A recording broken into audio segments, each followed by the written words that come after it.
The ancient star that warmed Valdros Prime was dying. Its light, once golden and steady, now flickered between angry red and sickly yellow. The crystal cities that covered the planet's surface reflected this dying light, casting strange shadows across a world that had known peace for thousands of years. Elder Voss stood at the top of the highest crystal tower, watching his people below. The Valdari moved slowly through their cities, their crystalline bodies catching what little light remained. They looked like living diamonds, but there was no beauty in their movement now. "Only fear, Elder," said a young voice behind him. Nira, one of their brightest scholars, approached with careful steps. Her crystal form was still clear and bright, not yet clouded with age like Voss's own body. "The signals have returned." Voss turned from the window. His old body made soft chiming sounds as he moved, the way all Valdari did when their crystal flesh began to wear thin. "All three?" "Yes, Elder. The hegemony, the Confederation, and the Collective have all answered our calls for help." Voss felt something cold settle in his chest.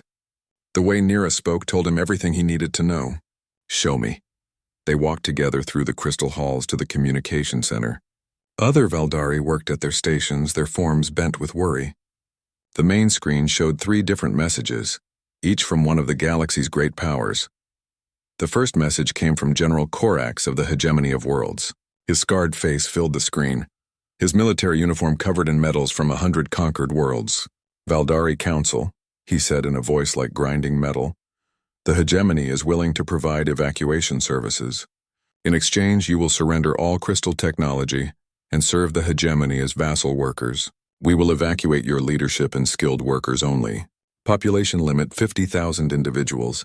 Nira made a soft, sad sound. 50,000 out of 4 million Valdari.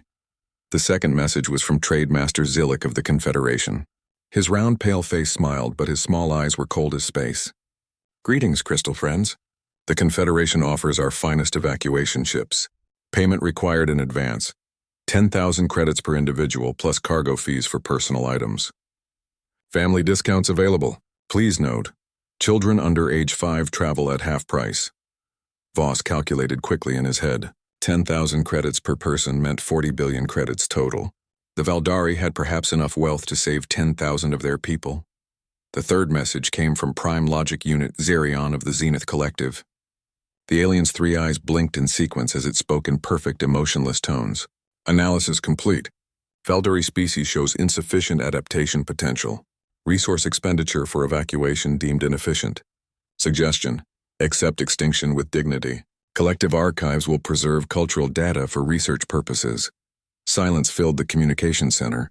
Around them, other Valdari had stopped their work to listen. Some made soft chiming sounds of distress. Others stood perfectly still as their people did when facing great sorrow.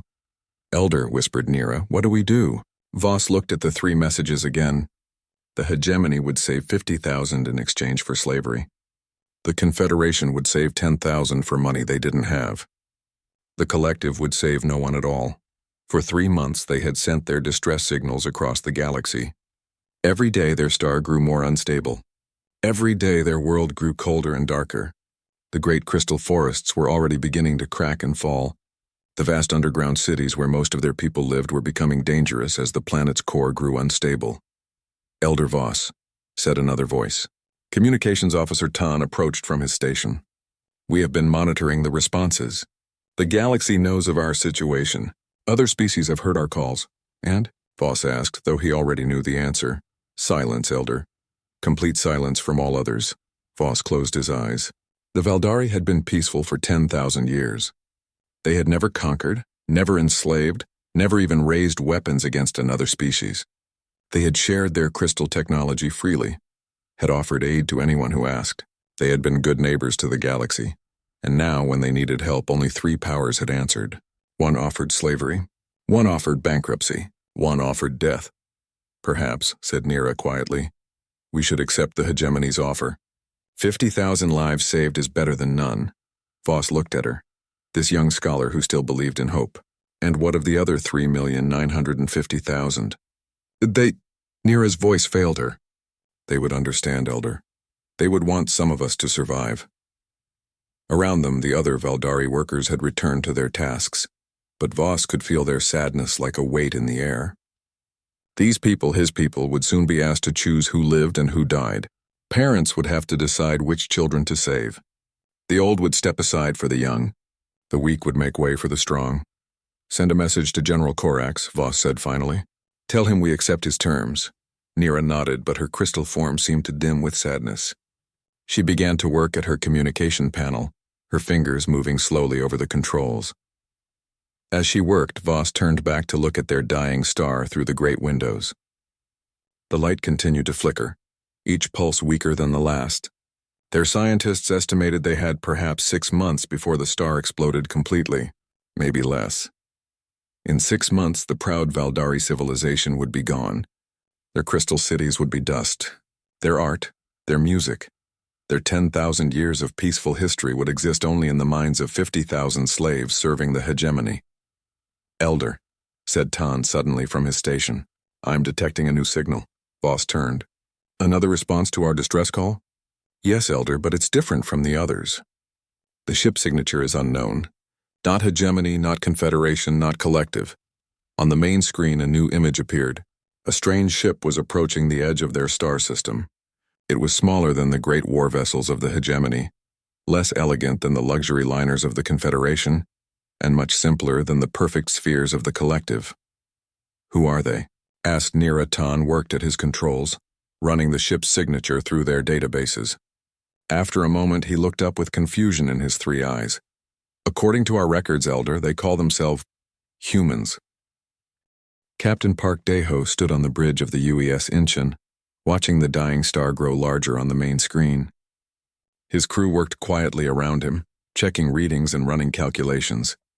The star's light hurt to look at directly, pulsing red and yellow like a giant heart struggling to beat. Captain, said Communications Officer Yoon Nari from her station, I'm receiving multiple distress signals from the planet. The translation program is working, but the language is unlike anything in our databases. Park nodded. The humans had only been traveling between stars for 200 years. They were still new to the galaxy, still learning about the thousands of species that lived among the stars. Most of the older civilizations treated humanity like children, barely worth noticing. What do the signals say? Park asked. Yoon's fingers moved over her controls. They're asking for help, Captain. Their star is dying and their planet is becoming uninhabitable. They estimate 4 million individuals need evacuation. Dr. Kim Sora looked up from her medical station. 4 million? Captain, our ship can carry maybe 800 people in an emergency. That's including our own crew. Engineer Lee Taemin turned in his chair. I could modify the cargo bays, push our life support systems, maybe get us to 1,500. But 4 million... He shook his head. Park studied the data flowing across his screen. The Valdari, as they called themselves, had been sending distress signals for months. According to the communications log, several major powers had already responded. Nari, show me those response messages. The main screen changed to show 3 different aliens. Park watched each message carefully. His expression grew darker with each one. The hegemony wants to enslave them, he said quietly. The Confederation wants to bankrupt them, and the collective wants to let them die. Sir, said Lee, with respect, this isn't really our problem. We're an exploration ship. We don't have the resources for a rescue operation this big. Park looked at his engineer. Lee was a good man, brilliant with machines, but sometimes he missed the bigger picture. Taemin, how many people live on your home colony? About 3 million, sir. But I don't see what that has to do with, if your home was dying, if your family was trapped there, what would you want other species to do? Lee was quiet for a moment. Around the bridge, the other crew members had stopped their work to listen. I'd want them to help, sir. Even if it was difficult, even if it was impossible? Yes, sir. Park turned to his communications officer. Nari, open a channel to the Valdari planet. Channel open, Captain. This is Captain Park Daeho of the United Earthship Incheon. We have received your distress signal and are moving to assist. Please prepare to receive our boarding parties for evacuation planning. A few minutes later, the screen showed a new face. The alien looked like it was made of living crystal, its features sharp and beautiful. When it spoke, its voice sounded like wind chimes. I am Elder Voss of the Valdari Council. Captain Park, we are grateful for your response, but I must tell you the situation. We have already accepted terms with the hegemony of worlds. They will evacuate 50,000 of our people. Park felt anger rise in his chest. 50,000 out of 4 million? What about the rest? They will remain here when our star dies. Unacceptable, Park said firmly. No one gets left behind. Elder Voss's crystal features seemed to shift with surprise. Captain, you do not understand. Your species is unknown to us. You have only one ship. The great powers of the galaxy have already decided our fate. Then it's time the great powers learned something new, Park said. He turned to Lee. How long do we have before the star explodes? Lee checked his readings. The Valdari estimates were wrong, Captain. I'm seeing signs of imminent collapse. We have weeks, not months, Park felt cold. Weeks to evacuate 4 million people with one ship. It was impossible, but he had never liked that word. Nari, open a channel to Hegemony Command. The screen changed to show General Korax, the scarred military leader who had offered to enslave the Valdari. His eyes narrowed when he saw Park's human features. What do you want, primitive? This matter does not concern your pathetic species. I'm proposing a joint rescue operation, Park said calmly. You have ships, we have ships. Together we can save everyone. Korax laughed, a sound like metal scraping metal. You have one ship, human. One tiny ship. Why would the hegemony work with insects? Because it's the right thing to do, right? Korax's scarred face twisted with amusement. There is no right or wrong, only strong and weak. The Valdari are weak. You are weaker. The strong decide who lives and who dies. The channel closed. Park immediately opened another one to the Confederation. Trademaster Zillick's round face appeared, still smiling his cold smile. Ah, humans. I've heard of your species. Very emotional, very unprofitable. What can the Confederation do for you? Help us evacuate the Valdari. All of them. Zillick's smile never wavered. My dear primitive friend, charity is not a business model. If the Valdari cannot pay, they cannot fly. Simple economics. We could arrange payment plans, loans. 40 billion credits, human. Do you have 40 billion credits? Park knew Earth's entire economy wasn't worth 40 billion galactic credits. No. Then we have nothing to discuss. Perhaps when your species matures, you'll understand how the universe really works. That channel closed too. Park tried the collective.prime logic unit. Zirian's three eyes blinked in sequence. Human Captain Park Deho. We have analyzed your species. Emotional decision-making. Inefficient resource allocation. High tendency toward self-sacrifice for non-beneficial outcomes. We want to work together to save the Valdari. Impossible. Valdari species shows no adaptive potential. Resource expenditure illogical. Your emotional attachment to inferior species will lead to your extinction. The channel closed for the third time. Park looked around his bridge. His crew was watching him, waiting for orders. Sora, he said to his doctor, how fast can you adapt our medical bays for crystal-based life forms? Give me 6 hours and access to their biological data, she replied without hesitation. Taemin, how many ships does Earth have in this sector? Lee checked his tactical display. Maybe 50, sir. Exploration ships, cargo haulers, a few old patrol boats. Nari, send a message to every human ship within 5 light years. Tell them we need help with an evacuation. Tell them it's urgent. Sir, Lee said quietly, even 50 ships won't be enough for 4 million people. Park looked at the dying star on his screen. Then we'll get more ships. From where? Everywhere. Park turned to face his crew. Send word back to Earth, to all the colonies, to every human settlement. Tell them what's happening here. Tell them the galaxy turned its back on 4 million innocent people. And then? Asked Dr. Kim. Park smiled, and it wasn't a pleasant expression. Then we show the galaxy what humanity really means. The first human ship to arrive was the cargo hauler Busan, captained by Jiang Sujin. Park watched it drop out of hyperspace 3 days after his call for help, its hull scarred from years of hauling goods between the outer colonies. Captain Jiang's weather-beaten face appeared on the communication screen. Heard you needed some help with an evacuation, Deho, she said with a tired smile. Dumped my cargo at the nearest station and came running. What's the situation? Park felt relief wash over him. 4 million refugees, Sujin. Dying star. The galaxy's major powers won't help. Jiang whistled low. 4 million. That's a tall order. She paused, then grinned. Good thing I brought friends. On Park's tactical display, more ships began appearing. Dozens of them, dropping out of hyperspace in groups of 3 and 4. Cargo ships, passenger liners, even a few old military vessels that should have been scrapped years ago. Dr. Kim looked up from her medical station. "Captain, I'm reading 47 human ships now. More arriving every hour." Park opened a general communication channel. "This is Captain Park of the UES Incheon to all human vessels. Thank you for coming. This will not be easy, and some of us might not make it home." A voice crackled over the comm. It was Captain Bae Hyunwoo of the Generation ship Seoul. "Park, my ship was heading to establish a new colony. I've got room for maybe 30,000 refugees and the life support to keep them alive for months. Count us in." Another voice joined in. "Captain An Ji-hai of the patrol ship Daegu. My guns might be old, but they still work if anyone tries to stop us." More voices followed, each captain volunteering their ship and crew. Park listened with growing amazement. These people had changed course, abandoned cargo runs, delayed important missions, all to help complete strangers. On the planet below, Elder Voss watched the human ships gather with wonder. Young scholar Nira stood beside him in the crystal tower, her form brightening with hope for the first time in months. "Elder," she said, "there are so many of them. I count over 60 ships now." "Yes," Voss replied, his old voice filled with amazement. "The humans came. They actually came." Communications Officer Tan approached them. "Elder, Captain Park is requesting permission to land shuttles and begin evacuation planning." "Of course," Voss said. "Tell him he has our full cooperation." An hour later, Park stood in the Crystal Council chamber, surrounded by Valdari leaders. The aliens moved gracefully despite their obvious fear, their crystal bodies catching the dying light from their star.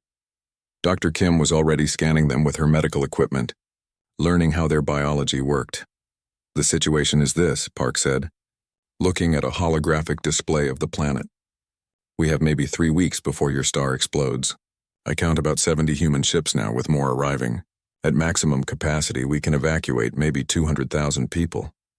The crystal beings around him made soft chiming sounds of distress.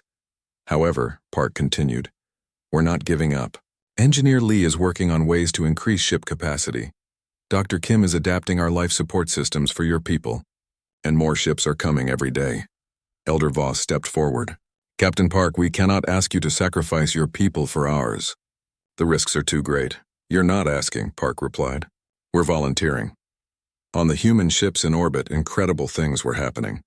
Engineer Lee Tae-min had been working for 18 hours straight, redesigning life support systems. He had teams of engineers from other ships working with him, sharing ideas and solving problems together.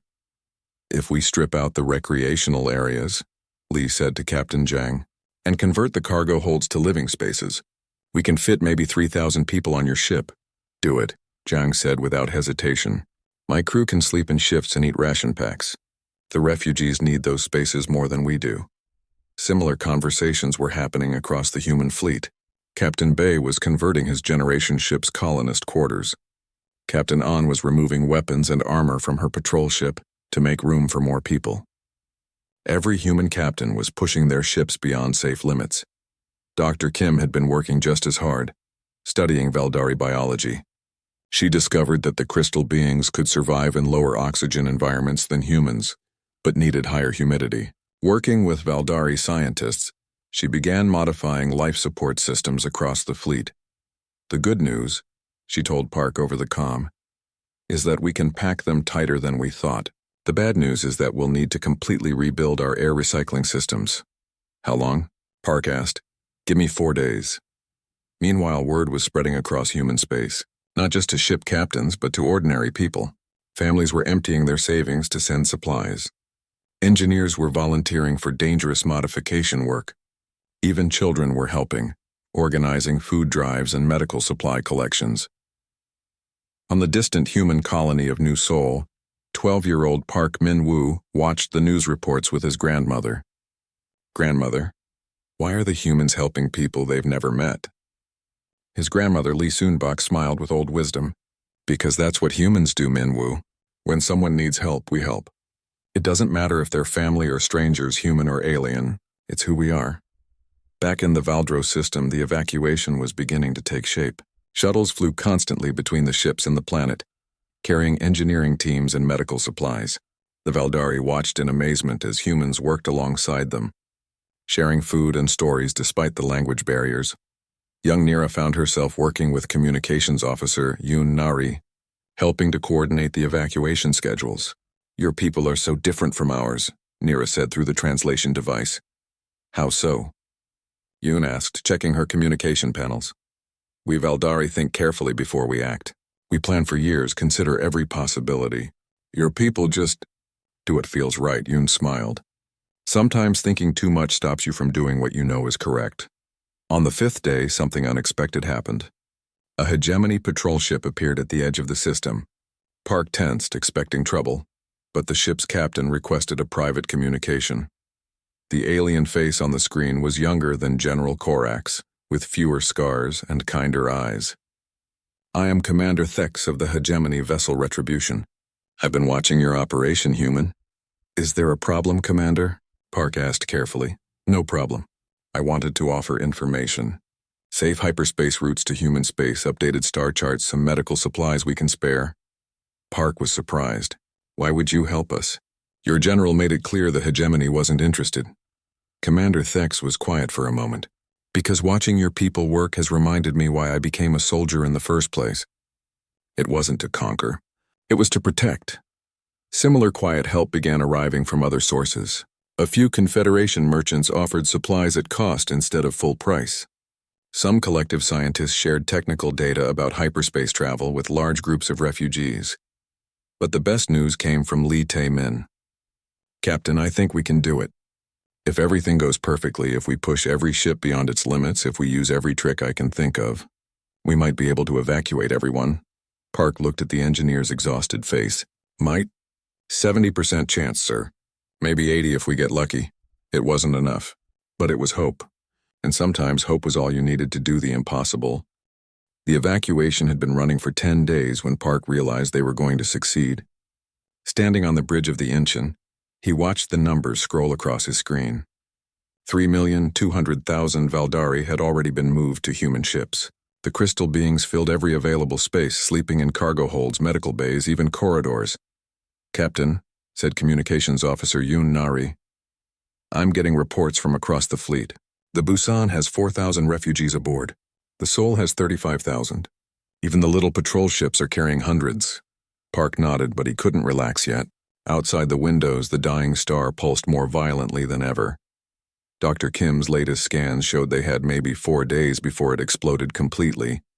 On the planet below, the last groups of Valdari were preparing to leave their home forever. Elder Voss walked through the empty crystal cities, his old form moving slowly through streets that had been filled with life for thousands of years. Young scholar Nira walked beside him, carrying a small device that contained their entire cultural database. Elder, she said softly, the humans want to evacuate you on the next shuttle. Voss touched one of the crystal walls with his hand. In a moment, child. Let an old fool say goodbye to his world. Above them, the human evacuation continued with desperate efficiency. Every shuttle was packed beyond capacity. Every ship in the fleet was being pushed to its absolute limits. And somehow, impossibly, it was working. Engineer Lee Tae-min had not slept in 3 days. He moved from ship to ship, fixing problems, upgrading systems, finding ways to squeeze just a few more refugees into spaces that were already overcrowded. On the cargo ship Busan, he found Captain Jang Soo-jin sleeping on the floor of her own bridge. Soo-jin, he said gently, you should rest in your quarters. She opened her tired eyes and smiled. Can't do that, Tae-min. Gave my quarters to a Valdari family with younglings. The bridge floor is comfortable enough. This scene was repeated across the human fleet. Captains gave up their cabins. Crew members slept in shifts in maintenance tunnels. Human families shared their food with crystal beings who had lost everything. No one complained. No one asked for special treatment. Dr. Kim So-ra had been working just as hard, treating both humans and Valdari as the stress of the evacuation took its toll. She had learned enough about crystal physiology to perform basic medical care, and she taught other human medics what she had learned. Doctor, said her assistant, we're running low on medical supplies. The Valdari medicine doesn't work on humans, and our medicine doesn't work on them. Kim wiped sweat from her forehead. Then we'll have to be more careful. No one dies on my watch, human or Valdari. The evacuation wasn't just a human effort anymore. Word had spread across the galaxy about what humanity was doing. Some species were impressed. Others were confused. A few were inspired. Commander Thex of the Hegemony had convinced 3 other commanders to quietly help. They provided fuel and supplies, claiming they were conducting training exercises in the area. A group of Confederation merchants had formed their own rescue convoy, offering transportation at cost to any Valdari who could pay even small amounts. Even some members of the Zenith Collective had begun to reconsider. Prime Logic Unit Zerion sent a private message to Captain Park. Human decision-making patterns require further study. Emotional responses producing unexpectedly efficient outcomes. Request permission to observe evacuation procedures. Park had granted permission, curious to see what the logical aliens would learn from watching humans work. But the most touching help came from other minor species. The peaceful Anthari sent medical supplies. The aquatic Neth offered to take some Valdari refugees to their water worlds. Even species that humanity had never heard of sent messages of support. On the 12th day, disaster struck. The cargo ship Gwangju, packed with 8,000 Valdari refugees, suffered a catastrophic engine failure. Captain Kim Dong-soo sent out an emergency signal as his ship began to drift toward the dying star. All ships, this is the Gwangju. We've lost main power and maneuvering. We're being pulled into the star's gravity well. Request immediate assistance. Park's blood turned cold. 8,000 lives, human and Valdari, were about to be lost. All ships, this is Park. Who can reach the Gwangju? Captain An Ji-hai of the patrol ship Daegu responded immediately. I can reach her, but my ship doesn't have the power to tow something that size. Neither do we, came the voice of Captain Bei from the Soul. She's too heavy. Park looked at his tactical display, calculating distances and power requirements. What if we work together? Multiple ships sharing the load? Engineer Lee, monitoring from the planet's surface, broke into the communication. It could work, but you'd need at least 5 ships linked together, and someone would have to stay with the Gwangju until the last second to maintain the link. I'll do it, Captain An said immediately. No, came another voice. It was Captain Jiang from the Busan. My ship's older and less valuable. I'll stay. More voices joined in, each captain volunteering to sacrifice their ship and possibly their life to save the refugees. Park listened with pride and horror as his people argued over who should die. Enough, he said firmly. I'll coordinate the rescue. Lee, what do you need? For the next 6 hours, Park watched as the impossible became routine. 7 human ships linked together with magnetic grapples and power cables, sharing their engines to pull the crippled Gwangju away from the star. Captain An stayed with the damaged ship until the last possible moment, then transferred to a shuttle just before the rescue fleet jumped to hyperspace. They saved every life aboard the Gwangju. Not one refugee was lost. Elder Voss, now aboard the Incheon, watched the rescue through the ship's windows. Tears of crystal fell from his ancient eyes. Nira, he said to the young scholar, I have lived for 3,000 years. I have seen the rise and fall of civilizations, but I have never seen anything like this. What do you mean, Elder? I mean courage, child. Pure, selfless courage. These humans barely know us, yet they risk everything to save us. Even their own great powers would not do such a thing for their allies. On the 13th day, the evacuation was complete. 4 million Valdari had been loaded onto human ships. The crystal cities stood empty, their beautiful spires reaching toward a star that would soon destroy everything they had ever built. Park stood on his bridge, looking at the final evacuation report. Every Valdari had been accounted for. Every human ship was dangerously overcrowded but spaceworthy. They had done the impossible. Captain, said Lee from his engineering station, the star is showing final collapse signatures. We need to leave now. Park nodded. All ships, this is the Incheon. Prepare for jump to hyperspace. We're going home. As the human fleet prepared to jump, Elder Voss asked to make one final transmission to their homeworld. Goodbye, Valdros Prime, he said. His voice carried to every ship in the fleet. You are our mother, our teacher, our home. We carry your memory in our hearts, and we will not forget. The fleet jumped to hyperspace just as the star began its final collapse. Behind them, Valdros Prime was consumed in light and fire. But its people lived on, carried to safety by strangers who had become family. The evacuation was over. The real journey was just beginning. 6 months after the evacuation, Captain Park Daiho stood in the crystal gardens of New Valdros, watching Valdari children play among the growing crystal trees. The refugee settlement had been built on the human colony world of Harmony, where the crystal beings were learning to live alongside their human rescuers. The gardens were beautiful, but different from the ones on the lost homeworld. Here, human and Valdari artists had worked together, creating something new. Crystal trees grew beside earth flowers. Valdari wine chimes sang harmony with human bird songs. "Captain Park," said a familiar voice behind him. Elder Voss approached, his ancient crystal form moving more easily now. The stress of losing his world had been replaced by the peace of finding a new home. "I wanted to thank you again before you leave." Park turned to face the old Valdari leader. "You've thanked me enough, Elder. How are your people settling in?" "Better than we dared hope," Voss replied. "The humans of Harmony have been generous beyond belief. They share their food, their homes, their knowledge. Some of our young people are even learning human languages." As if summoned by his words, young scholar Nira appeared, walking with Dr. Kim So-ra. The two had become close friends during the evacuation, working together to preserve Valdari culture and adapt it to their new home. "Captain," Nira said, her crystal voice bright with excitement, "Dr. Kim has helped us complete the cultural archive. Every song, every story, every piece of art from Valdros Prime has been preserved." Dr. Kim smiled tiredly. She had been working without rest since the evacuation, helping the Valdari adjust to their new world while treating both species for the stress and injuries of their ordeal. "It wasn't just me. Your people did most of the work. I just helped with the technical parts. And we've had some interesting visitors," Elder Voss added. "Would you like to meet them?" Park followed the group to the settlement's main hall, where an unusual gathering waited. Representatives from across the galaxy had come to New Valdros, drawn by news of the evacuation.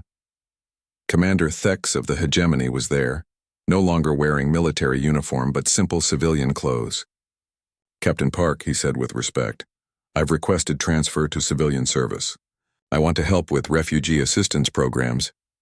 "The Hegemony is starting refugee programs?" Park asked with surprise. "The Hegemony Council voted last week to establish humanitarian protocols," Thex replied. "It seems your actions have inspired some changes in policy." Trademaster Zillik of the Confederation sat nearby, looking uncomfortable. "Captain, the Confederation Board of Directors has asked me to present you with this." He handed Park a datapad. "Free transportation licenses for any future refugee operations. No cost, no profit requirements." Park read the document with amazement. "This is very generous." "It's good business," Zillik said, but his cold smile had been replaced by something warmer. "Turns out customers remember companies that help in times of crisis. Our profits have actually increased since we started offering refugee assistance." The most surprising visitor was Prime Logic Unit Zarian of the Zenith Collective. The three-eyed alien had been studying human behavior for months, trying to understand how emotion-based decisions could produce such efficient results. "Captain Park," Zarian said, its mechanical voice carrying a new tone, "the collective has reached new conclusions about efficiency. Previous calculations failed to account for the value of hope, courage, and what you call compassion. We are revising our protocols." "What does that mean?" Park asked. "It means," said a new voice, "that the galaxy has learned something important." Everyone turned to see Ambassador Chen Wei-Ming of the United Earth Diplomatic Corps. Park hadn't seen his old friend in years. Chen smiled as he approached. "Wei-Ming," Park said with pleasure, "what brings you to New Valdros?" "You do, Deho. The whole galaxy is talking about what happened here. Earth has received more diplomatic contact requests in the last 6 months than in the previous 20 years. Everyone wants to know about the species that saved 4 million people, just because it was the right thing to do." Chen gestured to the gathered aliens. "Representatives from 47 different species have asked to establish relations with humanity. Trade agreements, cultural exchanges, mutual defense pacts. It seems the galaxy has decided that humans are worth knowing." Park looked around the room at the mix of human and alien faces. "All because of an evacuation? All because you showed them what civilization really means," Elder Voss said softly. "Not technology, not power, not profit. Compassion." Engineer Li Tae-min entered the hall, followed by Captain Jiang Sujin and several other human officers who had participated in the evacuation. They had all been promoted, decorated, and offered important positions throughout human space, but most had chosen to stay involved in refugee assistance work. "Sorry I'm late," Li said. "I was helping the Valdari engineers design new crystal growing chambers." "Did I miss anything important?" Before anyone could answer, Communications Officer Yoon Nari burst into the hall, her face urgent. "Captain, we're receiving a distress signal." The room fell silent. Park felt his heart skip a beat. "From where?" "The Kepler 186 system. A species called the Theraki. Their planet is being invaded by something called the Void Swarm.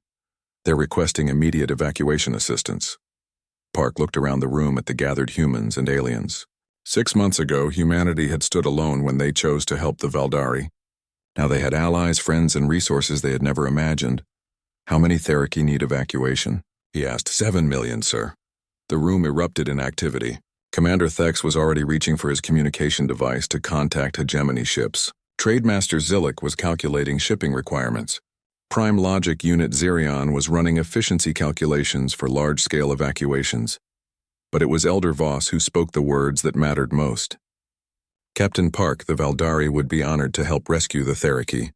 We have experience with evacuation now, and we owe the galaxy a debt of kindness." Young Nira stepped forward. "Elder is right. We know what it feels like to be abandoned by the great powers. No one should face extinction alone." Park smiled, feeling pride swell in his chest. Not just pride in humanity, but in all the species represented in this room. The evacuation of Valdros Prime had changed more than just the Valdari. It had changed the galaxy's understanding of what it meant to be civilized. "Nari," he said, "send a message to all human ships in the sector. Tell them we have another evacuation to plan." "What should I tell them about the danger, sir?" "The Void Swarm sounds hostile." Park looked out the window at the crystal gardens where human and Valdari children played together, where two species had learned to build something better than either could create alone. "Tell them the same thing I told them 6 months ago," he said. "No one gets left behind. That's not who we are." As the room filled with the sound of a dozen species planning another impossible rescue, Park thought about the message they would send to the Theraki. He imagined the hope it would bring to 7 million desperate people facing extinction. The stars had turned the Valdari away. The great powers had abandoned them to die, but humanity had come. And in coming, they had awakened something in the galaxy that had been sleeping for too long. Compassion was contagious. Hope was unstoppable, and sometimes when civilizations forgot what it meant to be civilized, it took a young species with old hearts to remind them. The evacuation of Valdros Prime was over. But the age of galactic compassion had just begun. "Captain," said Yoon Nari, "all human ships are responding. They're changing course for Kepler 186. How many ships?" Park asked. 200 and counting, sir. And we're getting volunteer messages from our new allies, too." Park nodded. 200 ships. Maybe it would be enough. Maybe it wouldn't. But they would try because that's what humans did.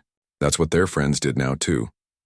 In the crystal gardens outside, the wind chimes sang their eternal song, carried on air that smelled of both human roses and Valdari crystal flowers.